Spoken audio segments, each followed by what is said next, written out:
In an empty park, a powerful executive breaks down far from the spotlight after receiving the worst news of his life. The world he built begins to crumble silently, while a group within his company is already plotting his downfall. That's when a child, with pure logic and a huge heart, offers him something no fortune could buy: comfort. The simple gesture from this boy ignites the spark that was missing, and forever changes the course of a man who had forgotten how to be human. If this story interests you, don't forget to subscribe to our channel and tell us what city you're watching from. Let's continue. The cold October wind cut across Leo Miller's face as he sat on a worn wooden bench in the middle of Fort Tryon Park in Upper Manhattan. The sun was already beginning to dip below the horizon, painting the sky a pale orange that contrasted with the melancholy weighing on his shoulders. Around him, the park was nearly deserted. Only a few dry leaves danced across the cracked concrete, pushed by the breeze that announced the arrival of night. The children's swings creaked occasionally, moved by the wind, creating a ghostly soundtrack that seemed to echo the emptiness he felt inside. It was strange to be here. Leo hadn't set foot in this park in at least 15 years, not since life had become an endless succession of meetings, negotiations, corporate travel, and business dinners. His world was now made of mirrored skyscrapers, boardrooms with panoramic views, five-star hotels, and restaurants where a single dish cost what many families spent on a week's worth of groceries. But in that moment, none of it made sense. None of it had any value. The entire empire he had built seemed ridiculously insignificant in the face of what truly mattered. Leo was 32 and considered a prodigy in the corporate world. A graduate of NYU's Stern School of Business with an MBA from Harvard, he had taken over as CEO of Miller Development at 28, transforming the family business into a real estate empire that dominated the luxury market in New York City. His picture graced the covers of business magazines. His name was synonymous with success, ambition, and determination. He was the kind of executive who woke up at 5 a.m., who closed multi-million-dollar deals over coffee, who never showed weakness, who never faltered, in the face of a challenge. His subordinates admired and feared him in equal measure. His competitors respected and envied him. Leo Miller was a results machine, a living example of discipline and focus. But now, sitting on that old, worn wooden bench, his grey suit wrinkled, his navy blue tie loosened and askew, his dark hair tousled by the wind, Leo Miller was none of those things. He was just a completely shattered, lost, frightened man. A son terrified of losing his mother. His hands trembled as he held his cell phone. The screen was filled with unread messages and missed calls. Jessica, his executive assistant, had called 17 times in the last 3 hours. Her messages started out concerned, then anxious, and now bordered on desperate. Messages from the board of directors popped up every 15 minutes, demanding his presence at an emergency meeting. Ryan Davis, the VP of Sales and his main internal rival, was already starting to spread rumors about his sudden absence. Leo knew exactly what kind of game Ryan was playing. But right then, none of it mattered. 4 hours earlier, he had been at Mount Sinai Hospital, in the cold, sterile hallway of the neurological ICU, listening to Dr. Henry Allen explain things with the rehearsed gentleness of someone who has to deliver bad news daily. His mother, Irene Miller, 63, had suffered a severe ischemic stroke. The doctors had managed to stabilize her, but her condition was serious, very serious. The next 48 hours would be critical. The recovery would be long, uncertain, and full of challenges. There would be lasting effects, perhaps many. The doctor used words like rehabilitation, intensive physical therapy, multidisciplinary care, and the possibility of impaired motor skills and speech. Leo heard each word like a direct punch to the gut, but he kept his expression controlled, his shoulders rigid.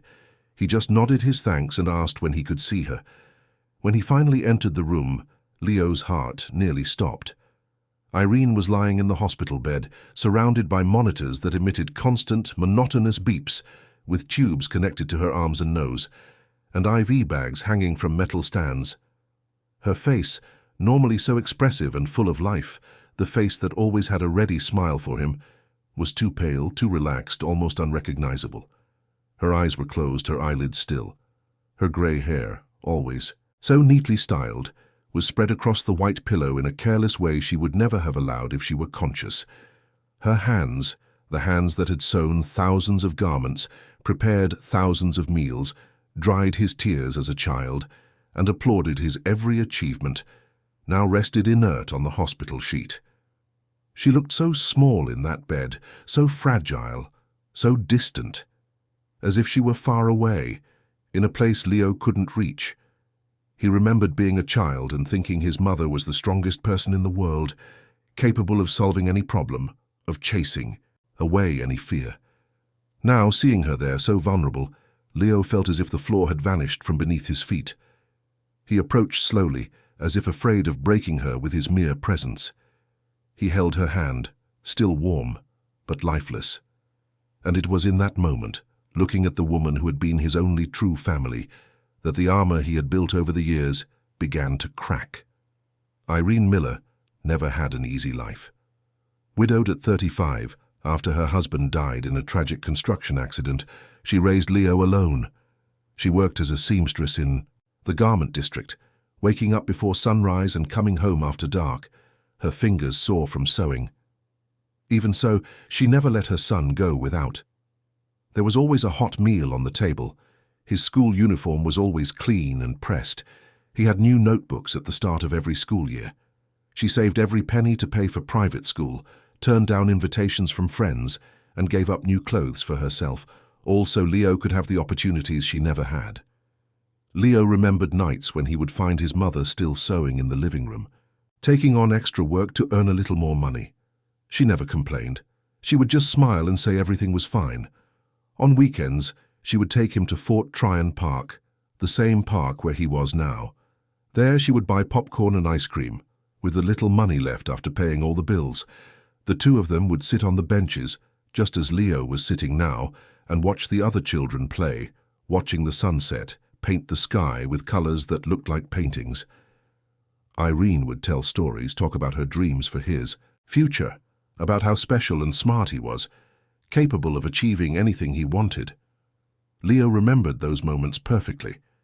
His mother's calloused hand holding his, the smell of laundry detergent that always clung to her clothes, the tired but genuine smile that lit up her face even after a hard week of work. They were simple moments, but they were theirs. They were precious. They were real. Leo grew up watching his mother sacrifice, and he grew up with a steely determination to change that reality. He studied late into the night, was the top student in his class, and won every scholarship available. He got into business school with top marks. He landed an internship at one of New York's largest development firms. In 5 years, he was managing multi-million-dollar projects. In 10, he had bought the company. He wanted to prove to his mother that all her effort had been worth it. He wanted to give her the life she always deserved. He bought her a spacious, luxurious apartment on the Upper East Side, overlooking Central Park. He hired a housekeeper and a driver, ensuring she would never have to sew another stitch, but in the process of achieving all that, Leo forgot something fundamental. He forgot to be present.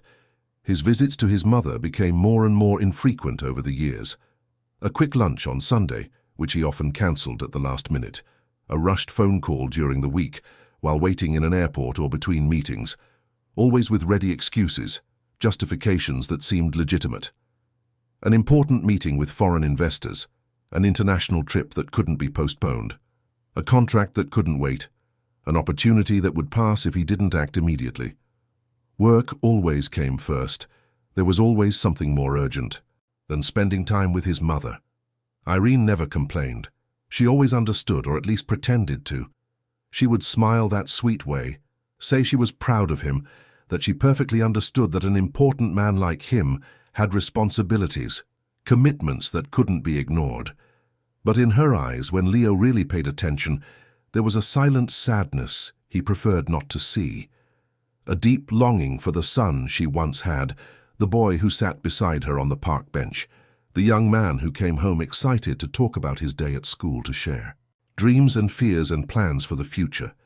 That son had transformed into a powerful executive, respected, admired, even feared, but distant, so distant that, even living in the same city, he sometimes seemed to be on another continent, another planet. Leo lived in a 3,200-square-foot apartment in one of New York's most exclusive neighborhoods. Irene lived in a comfortable apartment he had bought for her on the Upper East Side, with all the best things, all new, all expensive. But the distance between them wasn't measured in miles. It was measured in conversations not had, in hugs not given, in moments that never happened, because work was always more important. And now, seeing his mother in that hospital bed, unconscious, fighting for her life, Leo felt a crushing weight of regret. How many times had he ignored her calls because he was busy? How many Sundays had he cancelled lunch because a business opportunity came up? How many times had he promised to spend more time with her and never followed through? Tears began to burn his eyes, but he fought to hold them back. Not here, not in front of the doctors and nurses. He had to be strong. He had to maintain control. That's what he always did. That's what he knew how to do. But when he left the hospital, after spending nearly 2 hours by his mother's side, holding that lifeless hand and making silent promises, Leo couldn't go back to the office. He couldn't go home. His feet simply carried him to the only place that made any sense in that moment of absolute chaos. Fort Tryon Park. The place of his childhood memories.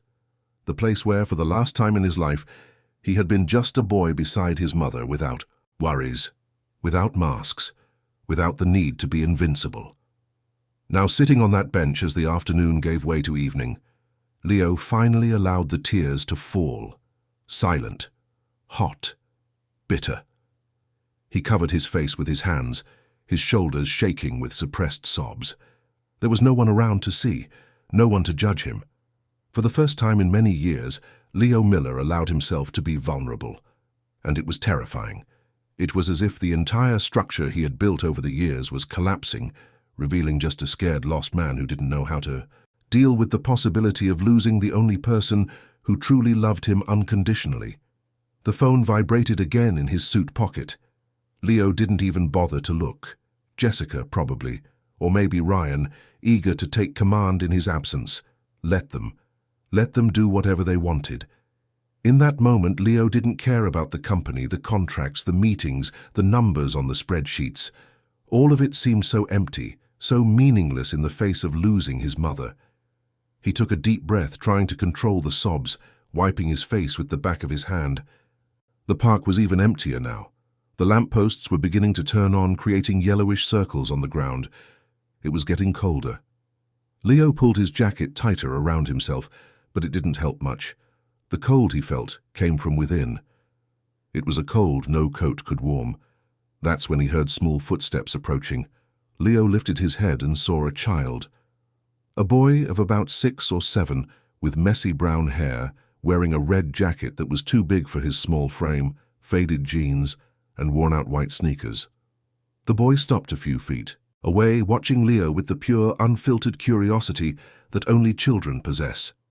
His brown eyes shone with a mix of interest and concern. Leo tried to compose himself, quickly wiping his face, straightening his tie, fixing his posture. But it was too late. The boy had already seen everything, and contrary to what Leo expected, there was no judgment in that childish gaze, only a disarming sincerity. "Are you okay, mister?" the boy asked, his small voice cutting through the park's silence. Leo opened his mouth to reply with an automatic lie. "I'm fine, thanks. Just a tough day at work." But the words wouldn't come out. He just stood there looking at this unknown boy and realized he couldn't pretend anymore, not even to himself, not even to a child. "I'm just going through a rough time," he managed to say finally, his voice hoarse and tired. The boy took a few steps forward, without fear, without hesitation. "My mum says that when you're sad, you need a hug and a warm sandwich. She makes the best grilled cheese in the city. Then everything gets better." Leo couldn't help but manage a faint smile. The innocence of those words was comforting in a strange way. "Thanks, kid. That's kind of you. But I don't think a sandwich is going to solve my problem this time." The boy crossed his arms, as if thinking very seriously about the issue. My mum can lend you hers too. She helps everyone. She says everyone deserves to be taken care of, even strangers, especially when they're sad. Lend him his mum. The phrase was so absurd, so childish, yet it touched something deep inside Leo. He felt the tears threatening to return, but this time there was also a slight curiosity. Who was this woman who taught her son to have so much empathy for strangers? Your mum sounds like a very special person, Leo said, watching the boy more closely. She is. She's over there, by the fountain. Come on, I'll take you. Before Leo could protest, the boy had already extended his small hand, waiting for him to take it, and for some reason he couldn't explain, Leo accepted. He stood up from the bench, his legs a bit shaky after sitting for so long, and let this unknown child guide him through the darkening park toward something he didn't yet know. But for the first time on that terrible day, Leo Miller felt a faint flicker of something like hope, and that, for now, was enough to take another step. The boy's hand was small and warm inside Leo's. They walked through the park, skirting the flower beds that were beginning to lose their petals with the onset of winter. The lampposts cast long shadows on the ground, and the wind continued to blow, carrying the scent of damp earth and dry leaves. Leo felt as if he were in a strange dream, being led by a child who had appeared, out of nowhere, toward a completely unknown destination. But somehow it didn't scare him. Nothing could scare him anymore after what he had been through in the last few hours. The boy walked with quick, determined steps, like someone who knew every stone, every tree, every bench in that place. Every so often he would look back to make sure Leo was still following, and when their eyes met, the boy would smile with a purity that made Leo's chest tighten. How many years had it been since he had seen the world with such simplicity? How many years since a smile could be just a smile, with no ulterior motives, no calculations, no masks? My mum's name is Helen, the boy said suddenly, breaking the silence. And I'm Michael Smith, but everyone just calls me Mikey. What's your name? Leo, he replied, his voice still hoarse. My name is Leo. Leo, Mikey repeated, as if testing the name on his tongue. That's a nice name, like Leonardo da Vinci, who my teacher talked about in school. He was really smart. Are you smart too? The question was so direct, so innocent, that Leo couldn't help a sad smile. I used to think I was, but lately I'm pretty sure I'm not as smart as I thought. Mikey seemed to consider this for a moment, frowning in an expression too serious for such a young child. My mom says being smart isn't about knowing a bunch of stuff.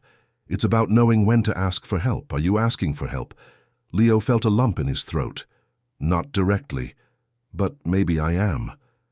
Okay then, Mikey affirmed with conviction, squeezing Leo's hand.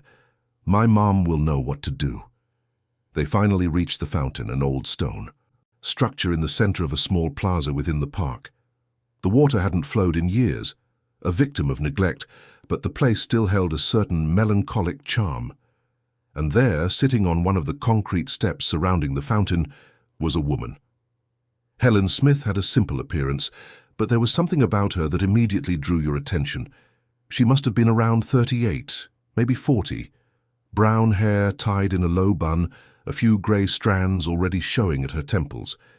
A face without makeup, with expression lines around her eyes that spoke of many smiles but also many tears. She wore faded jeans, worn brown boots, a navy blue wool sweater under a simple beige coat that was patched at the elbow. Around her were insulated bags and a styrofoam cooler. Steam was rising from one of the bags, indicating there was hot food inside. She was talking to an elderly man in torn, dirty clothes, with long grey hair and a beard. Helen was holding his hands in hers, speaking softly, and even from a distance, Leo could see the tenderness in that gesture. She handed the man a sandwich wrapped in foil and a thermos of some hot beverage. The old man thanked her repeatedly, his eyes welling up, and Helen just smiled, touched his shoulder warmly, and said something Leo couldn't hear. "Mom!" Mikey called out, running toward her. Helen turned, and when she saw her son, her face lit up. "Hey, sweetie, I thought you went to play on the swings." "I did, but I found a friend," Mikey explained, pulling Leo by the hand. "He's sad, really sad. His mom is sick, so I told him you could help. You can, right, Mum? Helen raised her eyes and for the first time met Leo's gaze. He expected to see curiosity, maybe suspicion. After all, he was a complete stranger being brought over by her son. But what he saw was something different. It was recognition. Not the kind of recognition from someone who knew who he was, but the recognition of someone who had been exactly where he was now. Someone who knew that pain, that desperation, that emptiness. She stood up slowly, wiped her hands on her pants, and walked over to them. "Of course I can try to help," she said, her voice soft but firm. "Everyone deserves a little care, Mikey. You know that."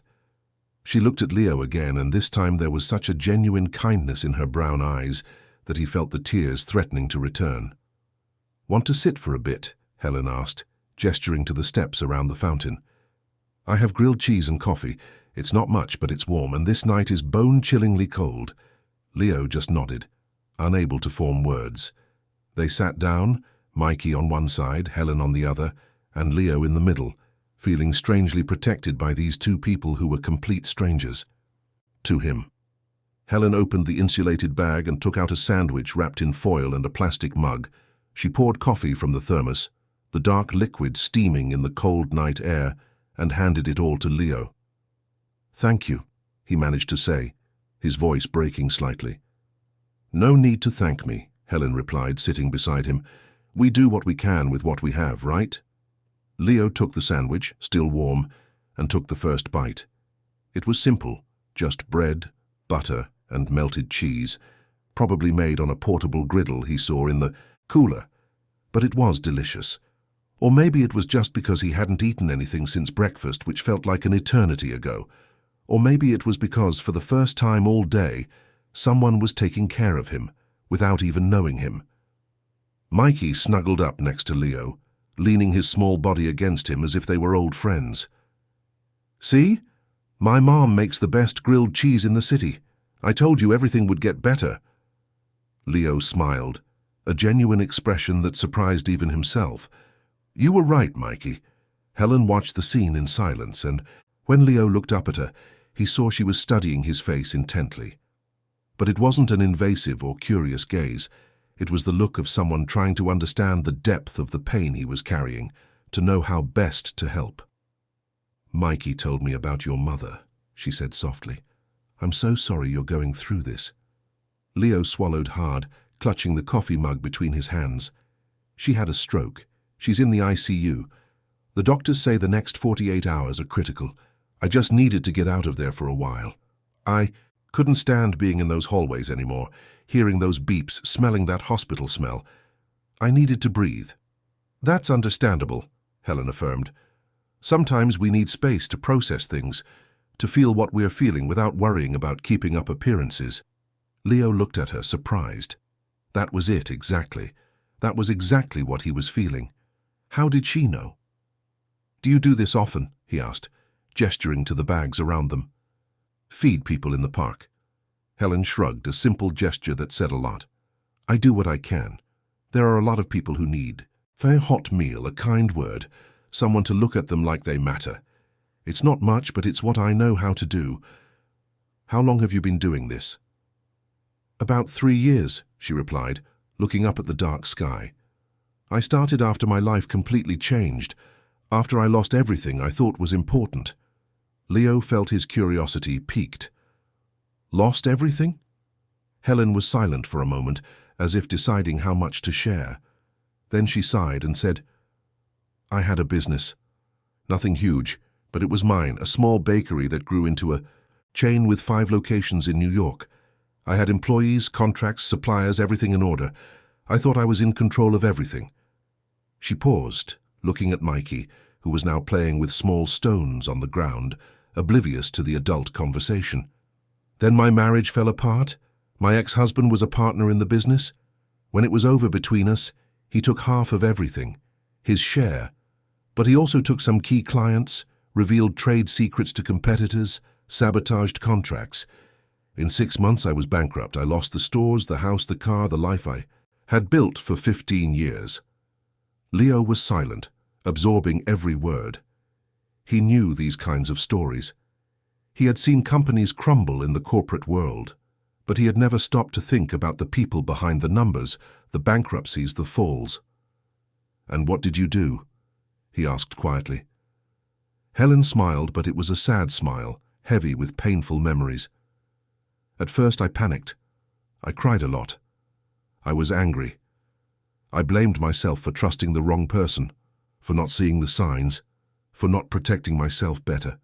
But then I looked at Mikey, who was 3 at the time, and I realized I had 2 choices. I could sink into bitterness, or I could start over in a different way. And you chose to start over by handing out food in the park." "Not exactly," she replied with a half-smile. "At first I was just trying to survive.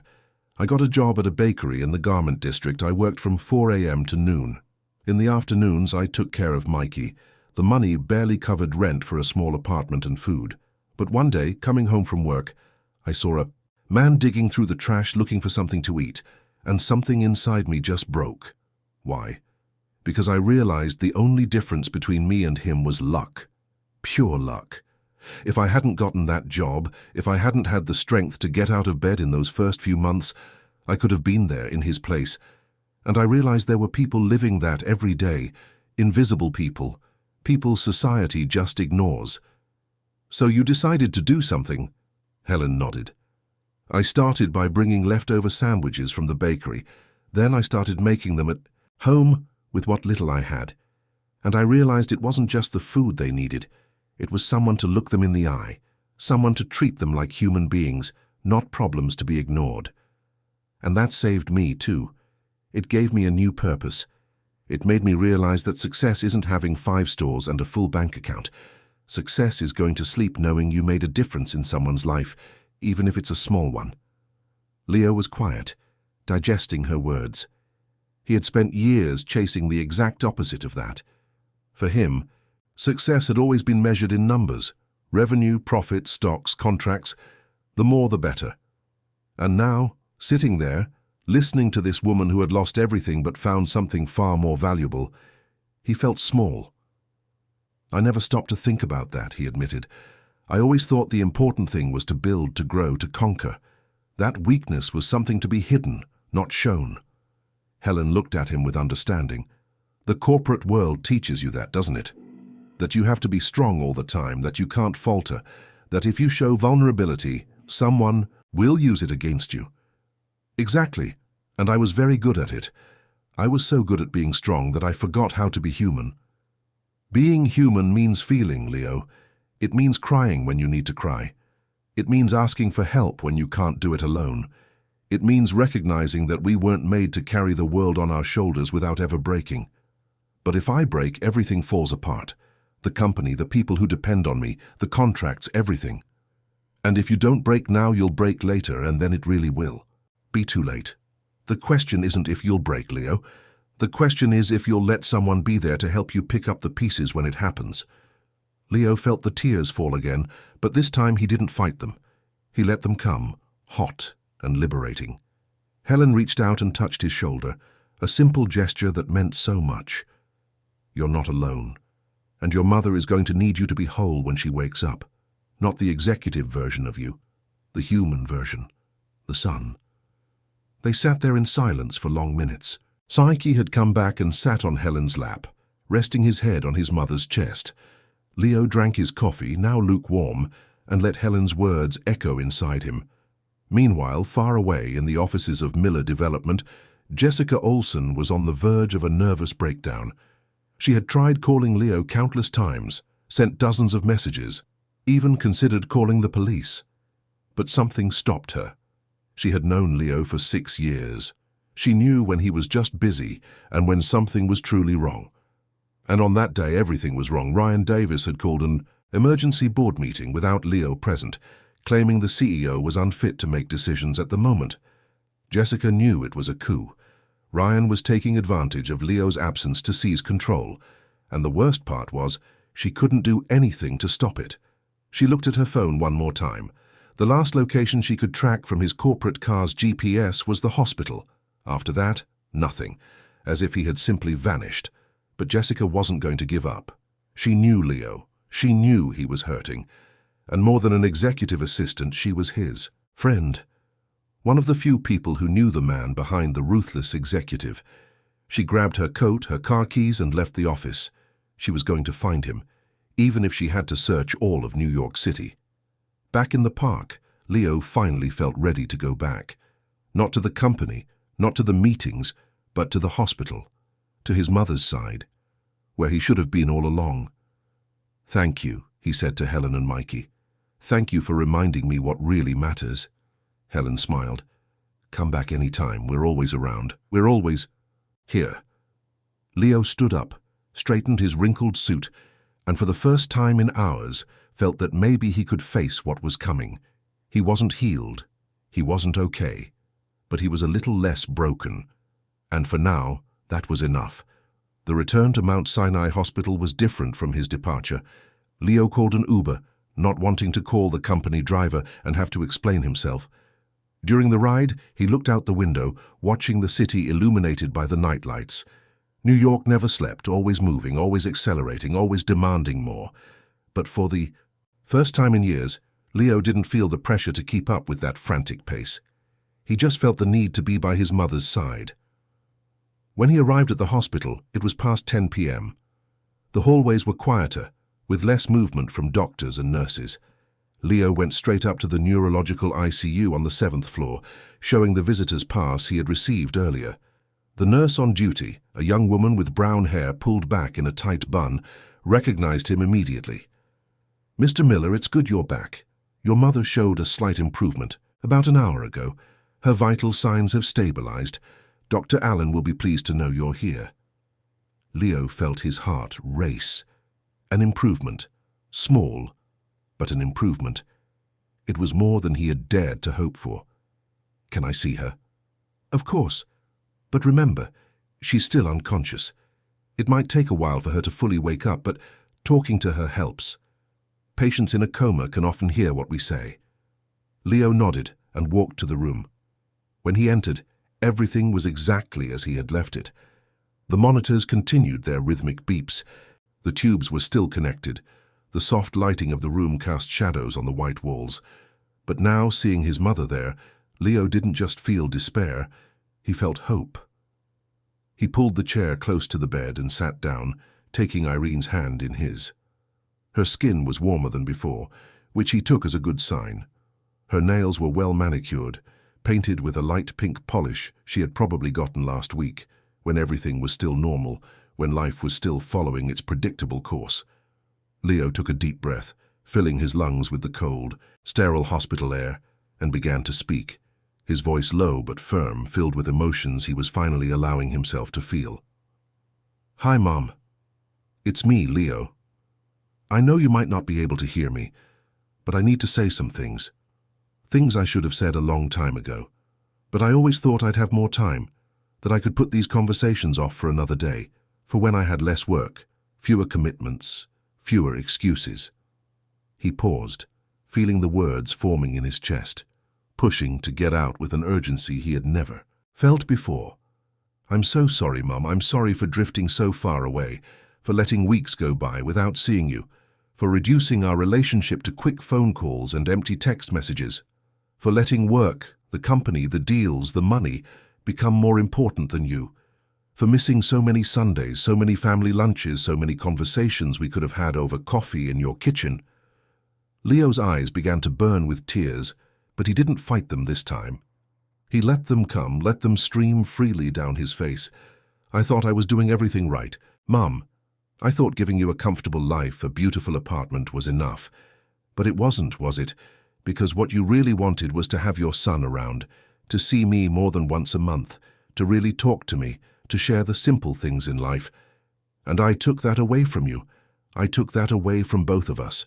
He squeezed his mother's hand tighter, as if he could transmit everything he was feeling through that touch.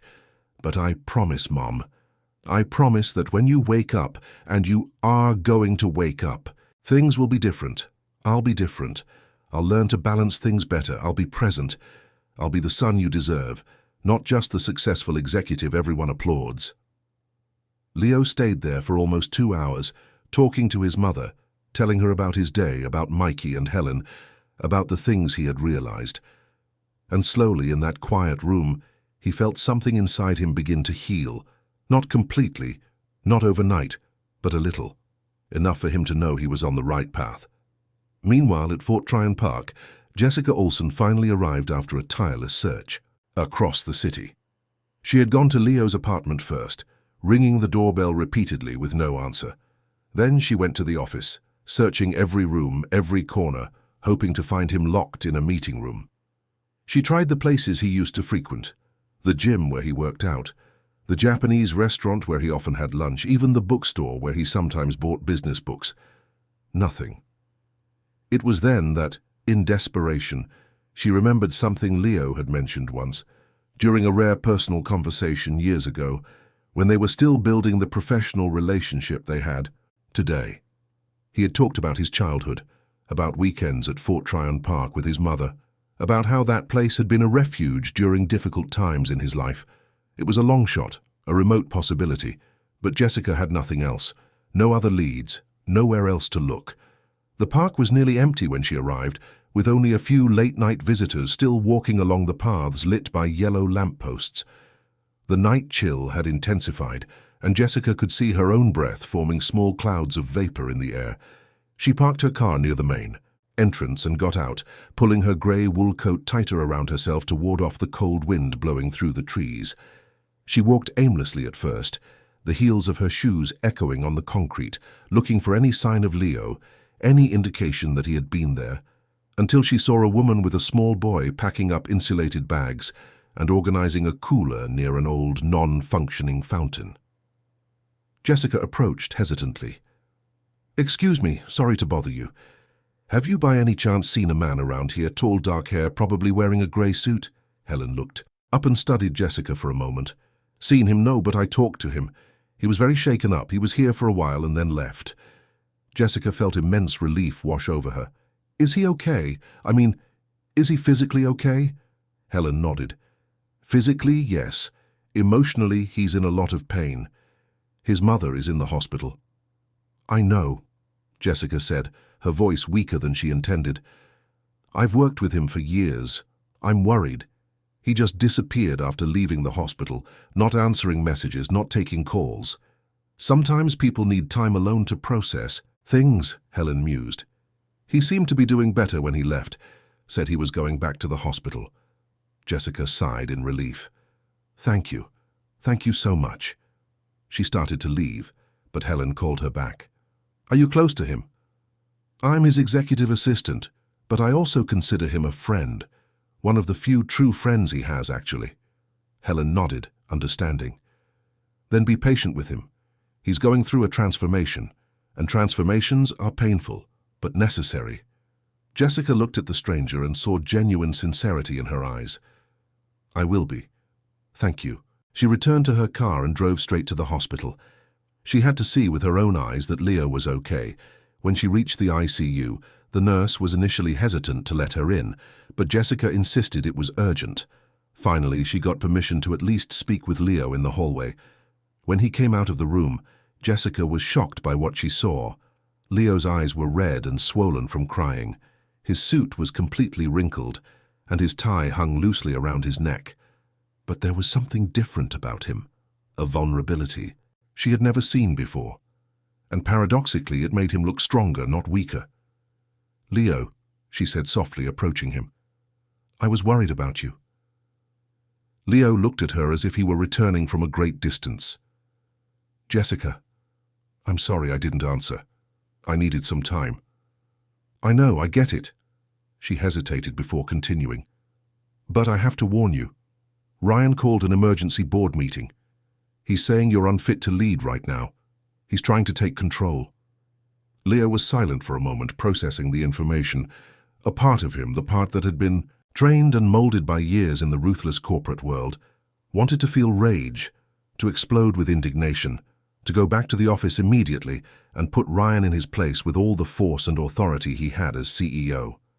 He wanted to show the board he wasn't weak, that a personal crisis didn't make him incapable of leading, that he was still the same relentless executive who built that empire. But another part of him, a new part that had been born on that transformative night, a part that had been awakened by Helen's words and Mikey's innocence, simply didn't care about any of that. "Let him do whatever he wants," Leo said finally, his voice calm and firm in a way that surprised even himself. "If the board believes that one day of absence, a day I chose to be by my mother's side, while she's fighting for her life, makes me unfit to lead a company, then maybe they're right. Maybe I'm not the right person to lead people who don't understand the basics of being human." Jessica's jaw dropped. "Leo, you can't be serious. You built that company. You can't just let Ryan take everything." "I'm not saying I'm giving up, Jessica. I'm saying now is not the time. My mother is fighting for her life in there. That's more important than any company, any contract, any meeting. And if the board can't understand that, then maybe I'm working with the wrong people." Jessica looked at him with a mixture of surprise and admiration. This wasn't the Leo she knew. The Leo she knew would have gone back to the office immediately, confronted Ryan head-on, and fought tooth and nail for the company. But this new Leo seemed to have different priorities, and somehow Jessica found that beautiful. "What do you want me to do?" she asked. "Document everything. Every move Ryan makes, every decision he takes, every word he says. When I come back, and I will come back, I'll need that information. But for now, my place is here." Jessica nodded. "You got it. I'll take care of it." Leo gave a small smile. "Thank you, Jessica, for everything, for worrying about me, for being more than just an assistant, for being a friend."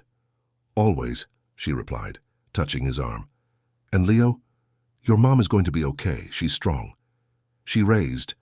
You alone survived so much. She'll get through this too." Leo felt a tightness in his chest, but this time it was from gratitude. "I hope so." Jessica left the hospital with a strange feeling. She had gone there expecting to find Leo broken, destroyed, needing help. And she had found a man who, despite all the pain, seemed to be finally finding something he had lost long ago: his humanity. Back in the room, Leo returned to his mother's side. He picked up his phone and, for the first time since leaving the hospital, looked at the messages. There were dozens of them.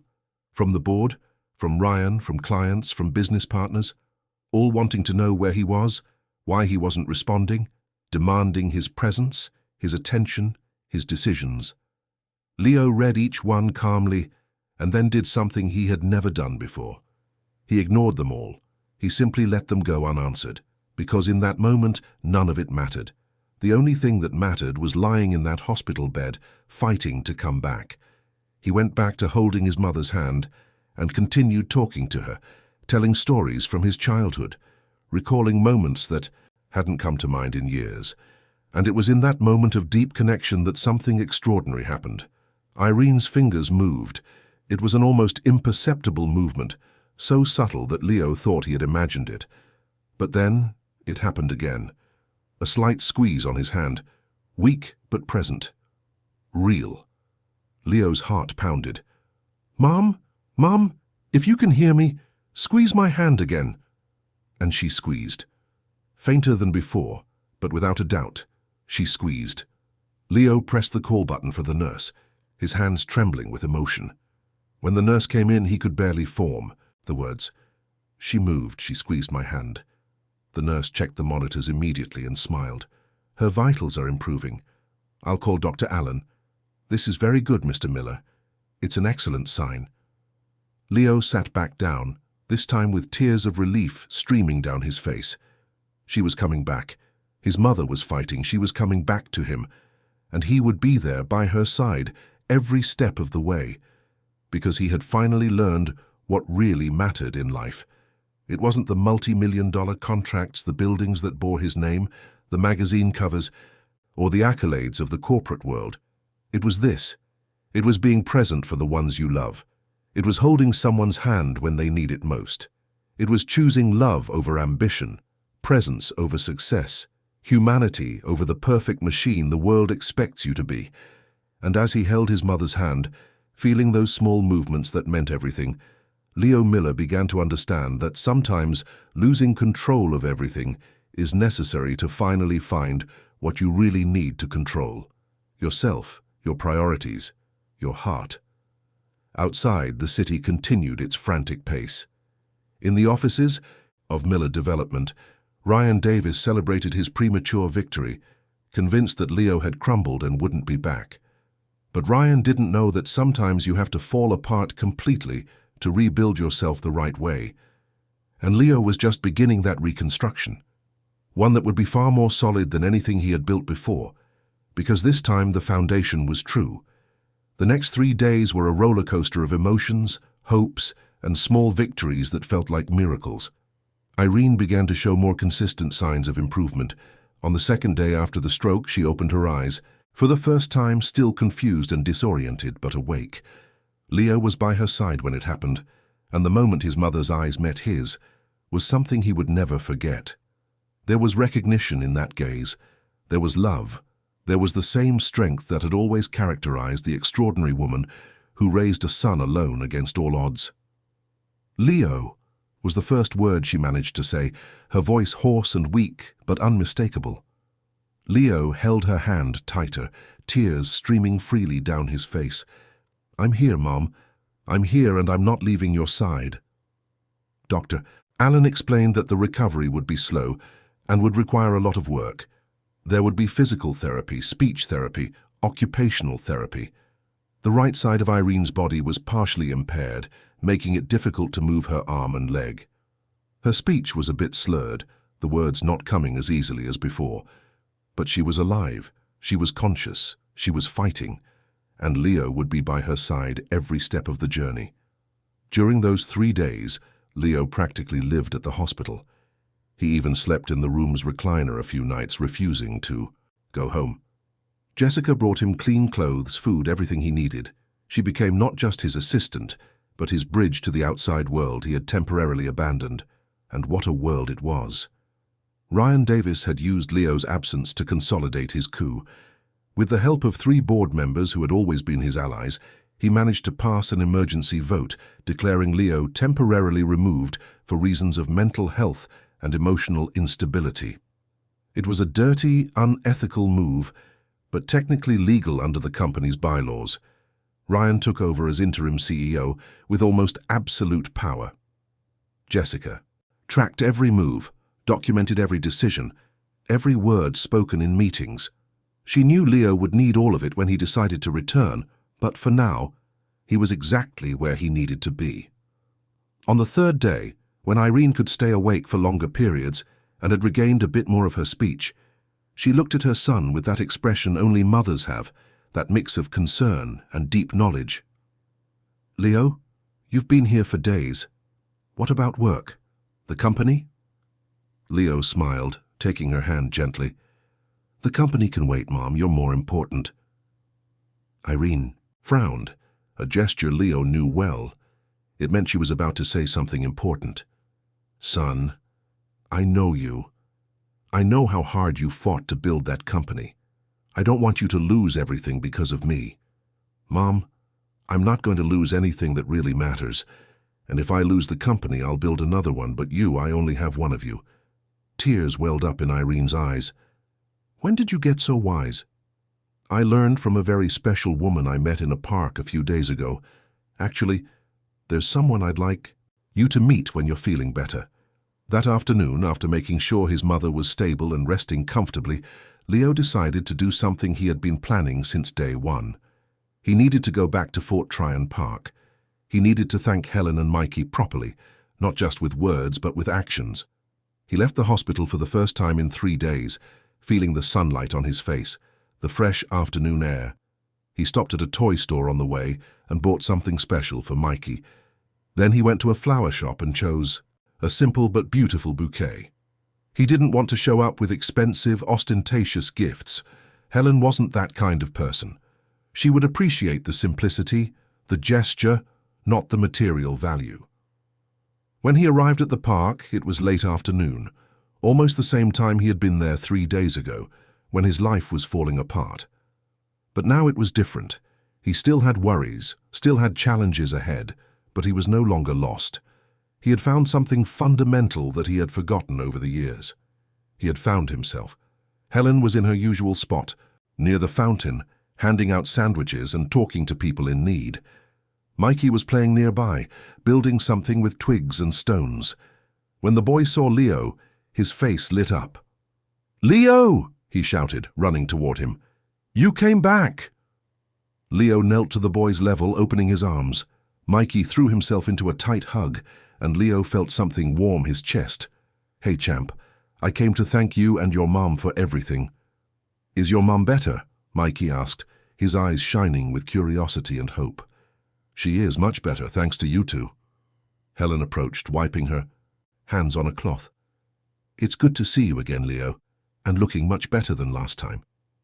Leo stood up, handing her the flowers. "These are for you, a small thank you for saving me that night." Helen accepted the flowers, surprised and clearly touched. "You didn't have to, but they're beautiful, thank you." "And this," Leo said, holding up the package he was carrying, "is for the superhero here." Mikey opened the gift with the typical excitement of a child. Inside was a box with a complete collection of miniature superheroes, each with its own accessories and details. Mikey's eyes widened. "Wow, there are so many. Are they all for me?" "All of them, because you're a real superhero. You saved a man who was very lost." Mikey hugged Leo again, this time even tighter. "Thank you, Leo. These are the coolest toys in the world." Helen watched the scene with a smile, but there were also tears in her eyes. Leo noticed and moved closer. "Is everything okay?" "It is," she replied, wiping her eyes. "It's just that it's rare to see someone like you, someone who really learned something, who really changed. Most people go back to their old lives as soon as the crisis is over. But not you. You came back. That means a lot." "I wanted to make you a proposal," Leo said, choosing his words carefully. "I know you do incredible work here in the park. But what if you could do so much more? What if you had a real structure with a proper kitchen, a team of volunteers, resources to help not just with food, but with other needs?" Helen looked at him surprised. "What are you talking about?" "I'm talking about a foundation, a non-profit organization dedicated to helping vulnerable people. You would be the director, of course. You'd have complete autonomy to decide how to work, who to help, how to use the resources. I would just provide the financial backing and the necessary structure." Helen was silent for a long moment, processing the proposal. "Leo, that's very generous, but I don't know if I can accept. I like what I do here. It's simple, it's direct, it's personal. And it can continue to be all of those things, but on a larger scale. You could help hundreds of people instead of dozens. You could make a difference in the lives of entire families, and most importantly, you would do it your way. No interference, no strings attached, no compromises that betray your values." Helen looked at Mikey, who was playing excitedly with his new toys, oblivious to the serious conversation. "I need to think about it." "Of course, take your time. But know that the offer is genuine, and it's not charity on my part, Helen. You saved me. You showed me the way back when I was completely lost. That's priceless. But if I can use the resources I have to multiply the good you do, it would be an honor." As they talked, Leo's phone vibrated. It was Jessica. He answered, stepping away slightly. "Jessica, what's wrong?" "Leo, you need to get to the office. Now. Ryan is trying to sell the residential projects division to a foreign investment group. It's one of the company's main assets. If he closes this deal, Miller Development will never be the same." Leo felt anger begin to boil inside him, but he took a deep breath. "I'm on my way. Get everything you have on his moves ready, every document, every email, every meeting recording." He hung up and went back to where Helen was. "I have to go. I have some unfinished business to take care of." Helen nodded. "Go take care of your life. But remember what we talked about. What's important isn't how much you have, but what you do with what you have. And that goes for money, power, influence, everything." "I'll remember, I promise." Leo said goodbye to Mikey with another hug and walked back to his car. As he drove toward the office, he felt determination growing inside him. Ryan had crossed every line. He had taken advantage of a moment of vulnerability to try to steal what Leo had built with so much sweat and sacrifice. But there was a crucial difference between the Leo of before and the Leo of now. The old Leo would have returned with blind rage, with a thirst for revenge, ready to destroy Ryan without mercy. The new Leo had clarity, he had purpose, he had values he wouldn't negotiate. When he arrived at the Miller Development Building, it was almost 8 p.m. Most of the employees had already gone home, but the boardroom on the 23rd floor was lit up. Leo went straight up without announcing himself. Jessica was waiting for him in the hallway with a thick folder of documents. "It's all here. Every illegal or questionable move he's made in the last 3 days. And it's ugly, Leo. He promised commissions to board members, made side deals with the foreign group guaranteeing positions for his allies, used inside information to benefit his friends' companies. It's a long list of irregularities." Leo took the folder and quickly flipped through it. It was exactly what he needed. "Thank you, Jessica, you're incredible. What are you going to do?" "I'm going to do what I should have done a long time ago. I'm going to clean this company of people who put personal interests above the collective good. And I'm starting with Ryan Davis." Leo opened the boardroom door without knocking. Inside, Ryan was sitting at the head of the table, in Leo's usual spot, surrounded by the 3 board members who supported him and 2 men in suits who were clearly the foreign investors. Everyone turned to look when Leo walked in. Ryan's expression shifted from confidence to surprise, and then to something that looked like fear. "Leo, what are you doing here?" Leo walked calmly to the table, placed the folder of documents on it, and looked Ryan directly in the eyes. "I'm here to end this farce before you completely destroy what I spent years building." The atmosphere in the room changed instantly. The tension was palpable. The foreign investors exchanged confused glances. The board members shifted uncomfortably in their chairs. Ryan tried to maintain his composure. "You were removed by a board decision. You have no authority to be here." Leo smiled, but there was no humor in it, only determination. "I have all the authority in the world, Ryan. I'm still the largest single shareholder in this company, and I have here," he tapped the folder, "enough evidence of all the irregularities you've committed in the last 3 days to not only get you out of here, but also to press criminal charges." Ryan's face went pale. "You're bluffing." "Am I? Do you want me to start listing them? Illegal commissions, insider trading, side deals that violate corporate law, promises of positions in exchange for votes. Should I continue?" The board members began to exchange nervous glances. They clearly didn't know the full extent of what Ryan had done. Leo looked at the foreign investors. "Gentlemen, I'm sorry you came all this way for nothing, but this sale is not happening. It was never authorized by the true CEO of this company, which is me, and it never will be. I suggest you look for other investment opportunities." The 2 men stood up, grabbed their briefcases and left without a word. They knew a dead deal when they saw one. Leo then turned to the 3 board members. "As for you, I have a simple proposal.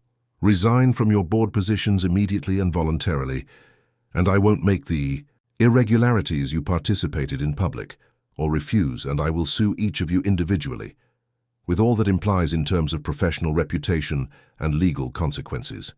You have until noon tomorrow to decide." The 3 men stood up quickly and left the room, clearly knowing they had no choice. Only Ryan was left, still sitting in the chair, his face now completely white, his hands trembling slightly. "You're fired, Ryan, and you're leaving this company tonight. Security will escort you to collect your personal belongings and then out of the building, and be grateful I'm not pressing charges immediately. I'm giving you a chance to leave with a shred of dignity, which is more than you deserve." Ryan tried to argue, but at a word from Leo, 2 security guards entered the room. He was escorted out, defeated, humiliated, exactly as he had planned to do to Leo. When he was alone in the room, Leo sat down in a chair, not at the head of the table but on one of the sides. He looked around at the space that represented so much power, so much success, so much ambition, and he realized he had done the right thing. He hadn't come back for revenge. He had come back out of responsibility for the company he built, for the people who depended on it, for the values he couldn't let be destroyed. But he also knew that, from now on, things would be different. He would be different. The company would be different, because now he knew what really mattered. And it wasn't just profit, growth, or the numbers on spreadsheets. It was doing business with integrity, leading with humanity, and never again forgetting that behind every corporate decision were real people, with real lives, who deserved to be treated with respect and dignity. Leo picked up his phone and called Jessica. "Schedule an all-hands meeting for tomorrow morning. All employees, all departments. We have a lot to change around here." A week later, Leo's life had completely transformed. Not in the way he expected, but in a much better way. Irene's recovery continued to be astonishing. The doctors were impressed with her rapid progress. She could already move her right arm, though still with difficulty. Her right leg responded better to physical therapy exercises each day. Her speech was almost fully recovered, with only a few words, coming out slightly slurred, but nothing that hindered communication. The most important thing was the light that had returned to her eyes. That willpower, that determination that had always defined her, was back in full force. Irene Miller was not the type of woman to be easily defeated. She had overcome being widowed young, raised a son alone, and worked tirelessly for years. A stroke wasn't going to be what took her down. Leo spent his mornings at the hospital, attending his mother's rehabilitation sessions. He watched how she pushed herself in every exercise, how she never gave up even when she was tired, how she was grateful for every small bit of progress. And it inspired him. If she could fight so hard after everything she'd been through, who was he to complain about his own challenges? He dedicated his afternoons to the company. But it was a different company now. At the all-hands meeting he had called, Leo was brutally honest with all the employees. He spoke about his mistakes, about how he had lost his way in the pursuit of results and forgotten the human side of business. He announced profound changes to the corporate culture. More flexible hours, mental health support policies, work-life balance programs, and a genuine investment in the team's well-being. Many were surprised, some were skeptical, but most applauded. Jessica was in the front row, with tears in her eyes, knowing this was the beginning of something truly special. Leo also announced the creation of the Hope and Care Foundation, dedicated to helping vulnerable people, and he introduced Helen Smith as its executive director. She had accepted the proposal after a few days of thought, realizing she could significantly amplify the good she was doing. On stage next to Leo, with Mikey sitting, in the front row smiling proudly at his mom, Helen explained the foundation's vision with a passion and authenticity that touched everyone present.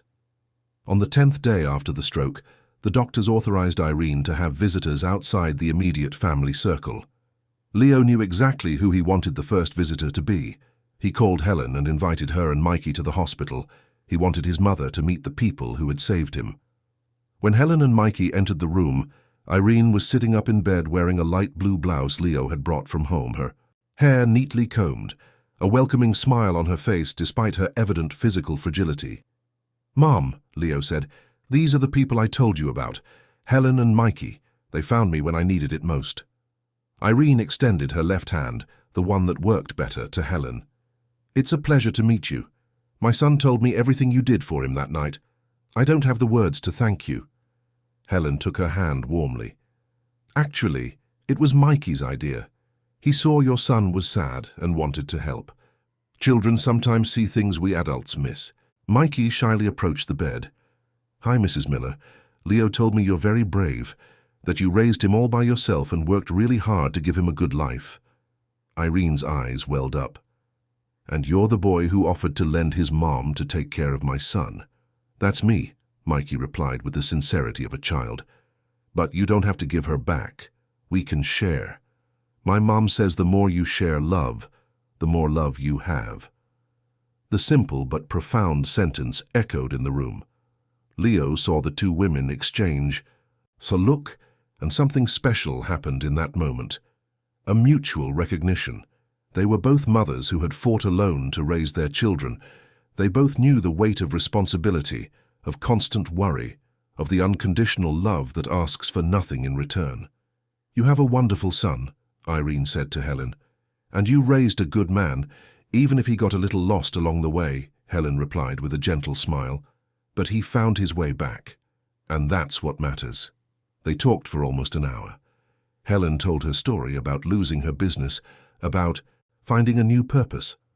Irene shared memories of raising Leo, the challenges she faced, the loneliness of being a single mother, but also the joy of watching her son grow and achieve his dreams. Mikey, meanwhile, showed Irene his superheroes, explaining each one's powers in impressive detail. She listened with genuine attention, asking questions, laughing at the boy's observations.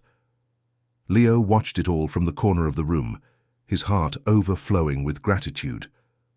When it was time for them to leave, Mikey approached the bed and, without warning, hugged Irene carefully so as not to hurt her. "Get well. Soon, okay?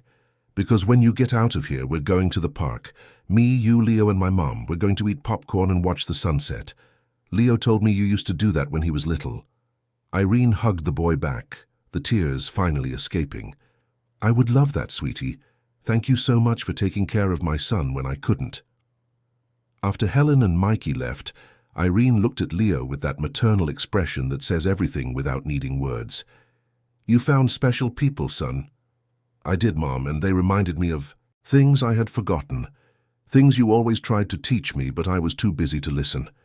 It's never too late to learn, Leo, and I'm so proud of the man you're becoming. Not the successful executive, the compassionate, honorable human being." 2 weeks after the stroke, Irene was discharged from the hospital. Her recovery wasn't complete. She would still need physical therapy and regular medical follow-ups, but she could continue her treatment at home. Leo had hired a team of professionals to help with her care and rehabilitation, but he was present himself as much as possible. He had completely restructured his routine.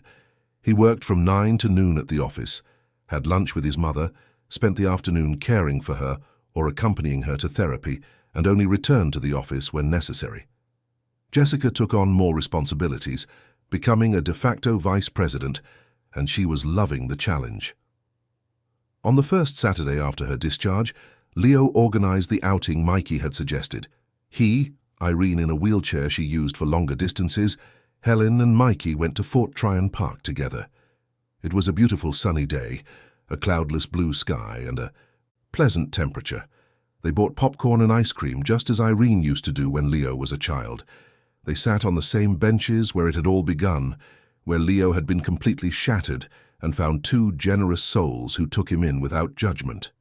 Mikey sat on Irene's lap, showing her how his superheroes could stand on the edge of the bench. She laughed, making comments, participating in the game with the enthusiasm of a doting grandmother, even though she wasn't one. Leo and Helen stood a little apart, watching the scene. "Thank you," Leo said, "for everything.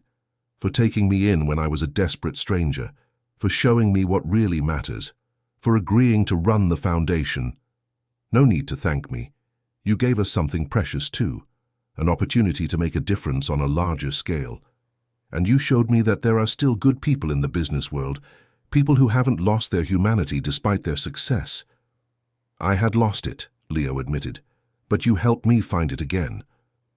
They stayed there until the sun began to set, painting the sky in those golden and violet hues that make the end of the day so special. Mikey, tired after so much playing, dozed off leaning against Irene, who stroked his hair with her left hand. Helen smiled, that peaceful smile of someone who is exactly where they're supposed to be. And Leo? Leo felt a peace he hadn't experienced in years. It wasn't the superficial satisfaction of closing a big deal or watching profits grow. It was something much deeper. It was the certainty of living in alignment with his true values, of being present for those he loved, of making a real difference in the lives of real people. In the following months, many things continued to change. The Hope and Care Foundation grew rapidly, helping hundreds of families in need. Helen proved to be a natural leader, and the team of volunteers she assembled was passionate and dedicated. Miller Development continued to thrive, but now with a completely different culture. Employee turnover dropped drastically, team satisfaction soared to record levels, and surprisingly, profits grew too. Because when people work happy, motivated and respected, they give their best. Irene continued her recovery with impressive determination. 6 months after the stroke, she was walking with only a light cane. Her speech was fully recovered. She started volunteering at the foundation, using her sewing skills to teach other women, creating not just a source of income, but also a network of support and friendship. Leo and Jessica developed an even stronger professional partnership. She officially became vice president, and together they turned the company into a benchmark, not just for results, but also for social responsibility and employee care. And what about Ryan? He tried to get back on his feet, but his reputation was tarnished. No one wanted to work with someone known for backstabbing and betrayal. Eventually, he left New York, looking to start over somewhere else. Leo felt no satisfaction in his downfall, only a slight regret that things had to end that way. 1 year after that fateful night in the park, Leo organized a special dinner. He invited Irene, Helen, Mikey, and Jessica to his home. It was a celebration. A year of transformation, a year of rebuilding, a year of learning. After dinner, when everyone was gathered in the living room, Leo asked for their attention. "I'd like to make a toast," he said, raising his glass of juice since Mikey was present. "A year ago I was a man who had everything and at the same time had nothing. Professional success, money, power, but I was empty inside. Then something happened that changed everything. My mother got sick, and I discovered just how lost I was." He looked at Mikey and Helen. "And then you two appeared. A boy with a pure heart who offered to lend his mom to comfort a stranger, and an extraordinary woman who showed me that success isn't measured in numbers, but in lives touched. You saved me. You showed me the way back to myself." Then he looked at Irene. "And you, Mom, with your strength, your fight, your inspiring recovery, you taught me that it's never too late to start over, that we can always choose to be better, do better, live better." Finally, he looked at Jessica. "And you, my friend, who stood by my side every moment, documenting everything, taking care of everything, being so much more than an assistant, being family." Tears were streaming down everyone's faces in the room. "So this toast is to us, to the unexpected connections that save lives, to the kindness that still exists in the world, to second chances, and to love which in the end is the only thing that really matters." They all raised their glasses, and in that moment, in that room full of love and gratitude, Leo knew with absolute certainty that he was exactly where he was supposed to be, not at the top of the corporate world, not on magazine covers, not at gala dinners, but here, surrounded by people who truly loved him, not for what he had or represented, but for who he was. And when Mikey, almost asleep, sleepily murmured that Leo was his favorite superhero, even more than the plastic ones, Leo felt he had finally achieved something no multi-million-dollar contract could ever provide. He had achieved what truly mattered: true love, real connections, a purpose greater than himself. And that night, when everyone had gone home and Leo was alone for a few minutes before bed, he looked out the window at the starry New York sky and gave thanks. He was thankful for the crisis that broke him, for the pain that transformed him, for the people who embraced him, and for the second chance to live life the right way, because in the end, what remained were not the buildings he built or the contracts he closed. What remained were the sincere hugs, the genuine smiles, the shared tears, and the multiplied love. And that, Leo finally understood, was the true legacy of a life well lived. End of story. Dear listeners, we hope the story of Leo, Irene, Helen, and Mikey has deeply touched your hearts. We hope the journey of this executive, who had to break completely to rebuild himself the right way, has made you reflect on your own priorities and what truly matters in life. If you were moved by this story of transformation, kindness, and second chances, please leave a like on this episode. Subscribe to our channel so you don't miss any stories, and tell us in the comments which moment resonated with you the most. Was it the encounter in the park, Irene's recovery, the confrontation with Ryan, Mikey's innocence? We want to know what touched your soul. Every day we bring you intense and emotional stories like this one, which reveal the deepest and truest side of human nature. Stories that remind us that even in the darkest moments, there is always hope. There is always kindness. There is always love. We look forward to seeing you in the next episode with another story that will stir your emotions. Until then, take care of the ones you love and never forget what truly matters.